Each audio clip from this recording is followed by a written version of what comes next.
কেন হামলা চালালো? আজকে ভোট দিতে দেবো না, দিতে দেবে না বলে আজকের টিএমসি বাহিনী এইসব করছে সব, যাতে না যারা বিজেপি, আমরা বিজেপি করি বলে না, যে সাথে আছে বলে যাতে পুলিশ আছে। 5 মিনিট হয়নি বটতলায় যে আমাদের শঙ্খ উলুধ্বনি দিয়ে ঝাঁটা লাঠি নিয়ে যাই আমরা কাঁড়ি হয়েছি যে কাউকে কেন ঢুকতে দেবো না, কালকে শান্তিবাজারকে ভোট দেবো। এই পুলিশের পক্ষ থেকে বলা হচ্ছে পুলিশ টহল দিতে গ্রামে এসেছিল, সেই সময় পুলিশের উপর হামলা চালিয়েছে, 2 জন পুলিশ কর্মী জখম হয়েছে। মিথ্যে কথা বলছে মমতার পুলিশ, মিথ্যাবাদী, রাজ্যের পুলিশ মিথ্যাবাদী কথা বলছে। কারণ এই জিনিসগুলো বাড়িতে বাড়িতে ঢুকে গিরিলিয়া করে এই মানুষটাকে মেরেছে। রাতের অন্ধকারে মুখে কালো কাপড় থেকে সন্দেশখালী 2 নম্বর ব্লকের বেড়মজুর 1 নম্বর গ্রাম পঞ্চায়েতের এই বটতলা গ্রাম, এবং সেখানে আমরা দেখতে পাচ্ছি এক মহিলা। আপনাদের কারা মারলো? ওই তৃণমূলের গুন্ডা বাহিনীরা আর ওই রাজ্যের পুলিশ সঙ্গে, সন্দেশখালীর পুলিশ ওরা সঙ্গে ছিল, ওরা থেকে ওরা মেরেছে।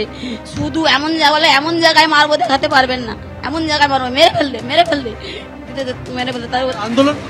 হ্যাঁ, আমাদের ওই মায়েদের কাপড় ধরে টেনেছিল, তার জন্য সব মায়েরা একসঙ্গে আন্দোলন করেছিলাম।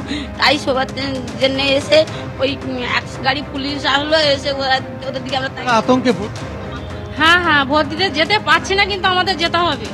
এই গ্রামবাসীরা তারা যেটা জানাচ্ছেন যে এত অত্যাচারের পরও তারা ভোট দিতে যাবেন এবং একে একে সংঘবদ্ধ হয়ে তারা বুথের দিকে রওনা দিচ্ছেন।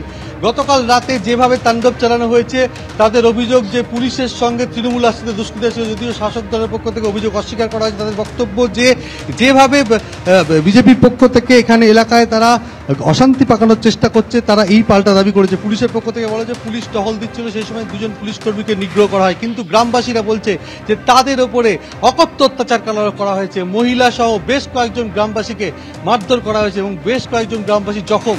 একেবারে অর্থাৎ পুলিশের ছদ্মবেশে তৃণমূল এসে হামলা চালিয়েছে, হুমকি দেওয়া হচ্ছে, এমনটাই অভিযোগ করছেন গ্রামবাসীরা। এবং ভোট দিতে যাওয়ার ক্ষেত্রে তাদের মধ্যে ভয়ের পরিবেশ তৈরির চেষ্টা চলছে, এমনই অভিযোগ গ্রামবাসীদের। সন্দেশখালী থানার অন্তর্গত বেড়মজুর বটতলা গ্রামের বাসিন্দাদের যে ছবিটা, যে আন্দোলনের ছবিটা আমরা গত কয়েক সপ্তাহ ধরে দেখেছি, সেই ছবি গতকাল রাতে ফিরে এসেছে। এবং গ্রামের মহিলারা, তুমি দেখতে পাচ্ছ যে ভাইরাল ভিডিওতে লাঠি বাঁশ নিয়ে তারা রাত পাহারা দিয়েছে এবং তাদের অভিযোগ গতকাল তাদের উপর হামলা চালানো হয়েছে। পুলিশের বেশে তৃণমূল আশ্রিত দুষ্কৃতীরা হামলা চালিয়েছে এবং তাদেরকে মারধর করা হয়েছে।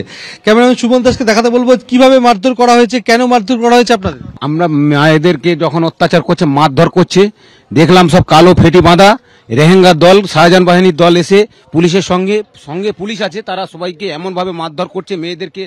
মেয়েরা শুয়ে পড়ে বাবারে মারে করে চিৎকার করছে। তখন আমরা ছুটে গেছি, যেতে আমাদেরকে পুরো বাড়ি দিয়েছে, এই পায়ে দিয়েছে, পা ফেটে গেছে, হাতে আমি তো হাঁটতে পারছি না, দাঁড়াতে পারছি না, কোমরে বাড়ি পড়েছে। ওইভাবে গড়াগড়ি খেতে খেতে আমরা মাঠের দিকে চলে যাই। মাঠে ওইভাবে ঝাঁপ দিয়ে গেছে। পুলিশের কি কর্তব্য? পুলিশ কি বুট পরা ভাবে মাঠে যেতে পারে? সব কালো কাপড় বাঁধা। গ্রামের বেশ কয়েকজনকে মারধর করা হয়েছে এবং তারা আপনারা কিভাবে গাড়ি হয়ে যাওয়ার পরে উনি দেখতে গেছে, অসুস্থ লোক। কেন